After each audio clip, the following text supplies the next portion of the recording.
నమస్తే అండి. నా పేరు వెలగాని నరసింహులు. నేను ఏపీ హైకోర్టు అడ్వకేట్ అండి. నేను పర్టిక్యులర్‌గా చెప్పేదేంటంటే, ఎవరైతే పూర్ పర్సన్స్ ఉన్నారో వాళ్ళు ఏదైనా సరే రెవెన్యూ రికార్డ్ జనరేట్ చేసుకునే విషయంలో గానీ, లేకంటే గనక పట్టాదారు పాస్ బుక్స్ పొందే విషయంలో గానీ చాలా ఇబ్బందులకు గురవుతుంటారు. ఒక కేసులో చూసిందేందంటే, వాళ్ళకి ఎటువంటి పేపర్స్ లేవు. కానీ అదే సర్వే నంబర్‌లో వాళ్ళు ఒక ఎక్స్‌టెంట్ ఆఫ్ ల్యాండ్‌లో 3 ఎకర్స్ అంత ఎక్స్‌టెంట్ ఆఫ్ ల్యాండ్‌లో being a scheduled tribes or scheduled caste ఉన్నప్పటికి కూడా వాళ్ళు ఎటువంటి ఆధారం పొంది ఉండలేదు. దానివల్ల ఎవరైతే నైబరింగ్ పర్సన్ హై హ్యాండెడ్‌లో ఏం చేస్తాడంటే గనక, వీళ్ళ ల్యాండ్‌లోకి ఎంక్రోచ్ అయ్యి, ఇప్పుడు మొత్తం ల్యాండ్ నాదే అనేటట్లు చేస్తున్నాడు. కానీ ఇప్పుడు వీళ్ళు 40 ఇయర్స్ నుంచి అక్కడ అనుభవంలో ఉండి కూడా ప్రూవ్ చేసుకోలేకపోతున్నారు.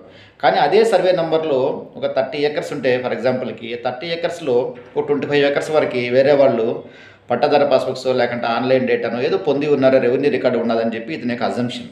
అంటే కొందరు వ్యక్తులకు ఏదో తెలిసిన వారి ద్వారా వాళ్ళు ఏదో కష్టపడి వాళ్ళ ప్రయత్నాల ద్వారా వాళ్ళు పొలిటికల్ ఇన్ఫ్లుయెన్స్ యూజ్ చేసి ఏదైనా రికార్డ్ జనరేట్ చేసుకునే అవకాశాలు ఉంటాయి. పొజిషన్ సర్టిఫికేట్ కానీ ఇటువంటి. అట్లా మీరు కూడా ఏం చేస్తారంటే గనక ఎప్పుడైనా సరే అనుభవంలో ఉన్నప్పుడు ఇయర్స్ టుగెదర్ 20 ఇయర్స్ నుంచి 30 ఇయర్స్ నుంచో 40 ఇయర్స్ నుంచో అనుభవంలో ఉన్నాం సార్ అని చెప్తూనే ఉంటారు. కానీ ఎటువంటి పీస్ ఆఫ్ పేపర్ మీ దగ్గర ఉండదు చాలామంది దగ్గర. ఆ సందర్భాలలో ఏదైనా సరే లీగల్ కాంప్లికేషన్ వచ్చినప్పుడు మీరు ప్రూవ్ చేసుకోవడం చాలా కష్టమవుతుంది.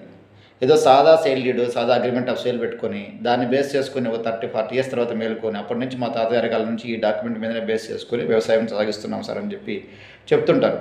అటువంటి సందర్భాల్లో చాలా ఇబ్బంది గురయ్యాల్సి వస్తుంది. కాబట్టి మీరు ఏం చేయాలంటే కనీసం పొజిషన్ సర్టిఫికేట్ కానీ లేకంటే కనుక ఎంజాయ్మెంట్ సర్టిఫికేట్ కానీ ఇటువంటి ఏదైనా సరే కన్సర్న్ తహసీల్దార్ వారిని అడిగి ప్రయత్నించి రిపీటెడ్గా అర్జీ పెట్టైనా సరే, డిస్ట్రిక్ట్ కలెక్టర్ని కన్సల్ట్ అయినా సరే, మీరు రిపీటెడ్గా రిప్రజెంటేషన్స్ పెట్టైనా సరే వాళ్ళని అడిగి మీరు ఆ పొజిషన్ సర్టిఫికేట్ కోసం కానీ ఎంజాయ్మెంట్ సర్టిఫికేట్ కోసం కానీ ఇటువంటి వాటి కోసం ట్రై చేస్తే కనుక ఇట్స్ ఎ మ్యాటర్ ఆఫ్ రికార్డ్గా ఉంటుంది.